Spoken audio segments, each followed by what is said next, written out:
Finding grants online, it's like digging through this bowl. 90% are meh for you, but about 10%, that's the gold. Most people, they eat this whole bowl and wonder why their stomach hurts, i.e. applying for any and every grant with zero strategy. Let me show you how to filter for the gold only so that you can write way less grants but win more. I had a gal that wrote 45 grants for her fire department and only won one for them for a measly 5 grand. After I taught her the method I'm about to teach you, she wrote a fraction of the grant and she won well over 1.5 million for her fire department. Now those grants are providing life-saving equipment upgrades and training, all because Jane and her husband Josh got really serious about going pro as grant writers. What I'm about to teach you is called the grant research funnel. It's a unique method I created because I was working on complex and expensive infrastructure projects and they always took more than one grant to fund. And this method is going to take you from 200 plus grants to a laser focused top 20 or so that are actually worth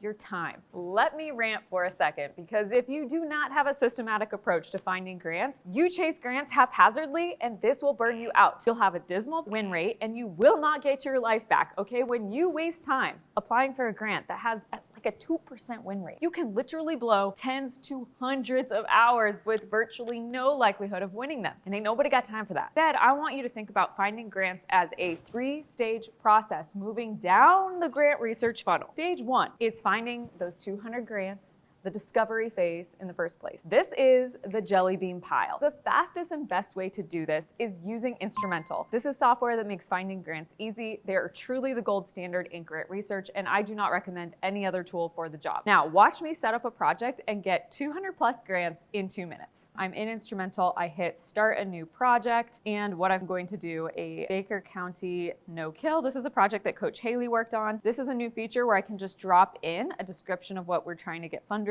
for and ask their AI tool to generate for me some keyword suggestions, because going through your keywords is actually a fairly manual process because they have a ton of them, and it's really the magic behind if you get good fits. Here's what we were matched with: animal welfare, general, veterinary science and services. I'll include that. I'm gonna go with 3. You don't want to have more than 5 or else you just get way too many grants, which sounds like a good problem to have, but we want to have an effective timeline. Okay, so save and continue. Now I'm selecting what kind of applicant type this would be. This is a nonprofit that we're working with, but I can think about who else could I potentially partner with that could be conduits for money. And a lot of times the local city government partners with animal shelters, so I'm going to click them. I'm not going to hit indigenous group. I don't think that's relevant here. And moving on. Do I want to see grants for faith-based organizations? I think I'm going to say no. It's inside the US.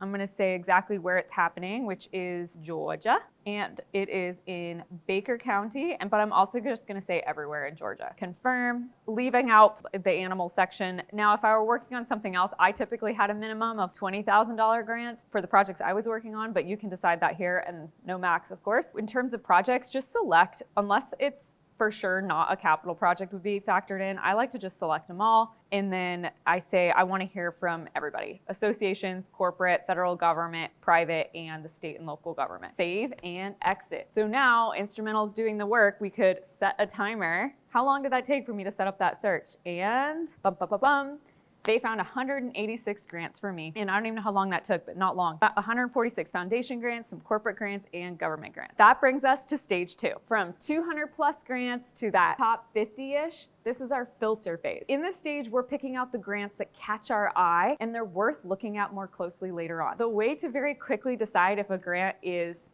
in or out is to scan the funding overview cards with these 4 questions in mind. Number 1, are priorities aligned between what that funder supports and you want to get funded? Don't try to force it. 2, is the average grant amount worth your time? If they're only going to award $100,000 throughout the whole nation, probably not a large enough pool for me to get excited about. 3, what have they funded in the past? 4, the best indication of future giving is past giving. We want to check if they have in fact funded animal shelters before. And finally, at a quick glance, are you eligible? Eligibility is actually so much more nuanced than you'd think. And if you want to know how I earned like my battle scars on this lesson, check out my book, How to Write a Grant, Become a Grant Writing Unicorn. We will quickly confirm that we want to make darn sure that your grants are eligible and your entity type is eligible. Do they only fund 501c3s and you're actually a 501c4?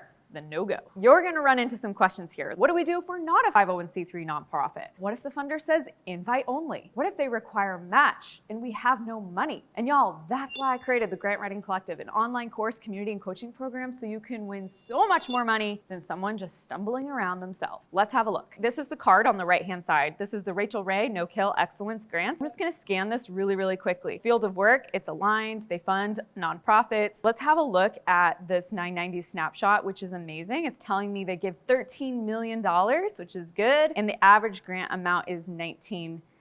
Look at that huge leap in funding in 2023. That's a good sign. So everything here suggests to me that, hey, this is a good funder and I'm not gonna dig in deep. I'm reading the overview. I'm happy. Otherwise, I'm just hitting save and it's gonna go into my tracker for reviewing later. Let's look at this one from Petco Love. This is Animal Welfare Organization Grant. Same thing, I'm just scanning it quickly with those 3 questions in mind. Do we look like alignment? Is there enough money in the pot? 29 million in total giving, yes please. And when I just scan this overview, looks like a home run. Save. I go through and do that process really, really, really quickly. No going to websites and getting distracted. I'm in and I'm out and I'm saving anything that's interesting. That moves us to stage 3. Now we've got our top 50 grants. This is what we're trying to get to, that final yes list. Spoiler. This stage is the hardest stage. We're deciding on your final list of grant pursuits for the next 12 to 18 months. And to make the cut, these grants have to pass all 4 of these filters. Number 1, competition. What are your odds of success? I recommend only pursuing grants when you have at least a 20% chance of winning. Next, funding guidelines. At this point, you hop out of Instrumentl and we're gonna get deep in the weeds of their funding guidelines, which are instructions from the funder on how to apply. Side note, I just released an AI for grant writing course where we can actually show you how to use AI to help you with this deep research phase. Seats are linked below. 3, past applicants. Advanced party trick, y'all. So if you want, reach out to the organizations previously funded and learn from them. You'll often get inspiration on other funding sources and their honest experience with the funder. And finally, and most importantly, funder feedback. Contact the funder. I will never forget when a funder told me nothing is worse than receiving a cold application and not knowing anything about the organization ahead of time. So if you're wondering, well, what the heck do I ask them? Download my Finding Grants guide that'll be below, and I include the top 10 questions I ask every funder. If the grant passes all 4 of those questions, you have a highly qualified grant, meaning you've got good odds of winning and a good return on your investment, which is typically your precious time. Let's toss out the overwhelm. Let's toss out the time-sucking, Google searching, etc., or those useless grants. You don't need that anymore. You don't need to rely on memory to cover everything that we just talked about. I made you a guide so you can apply this grant research funnel to any project and stop wasting your time, plus instructions on how to get a demo set up with Instrumentl. That is linked up below. Look, if we're gonna drink way too much coffee or tea and stay up way too late writing grant applications, then hey, let's make sure it is for a grant that we're actually gonna win. So we can turn this handful of jelly beans into a big pile of grant moolah. All right, comment below on your number 1 takeaway, and I'll see you in the next video where Coach Haley talks about how to use Instrumentl's grant calendar to organize your research. See you there.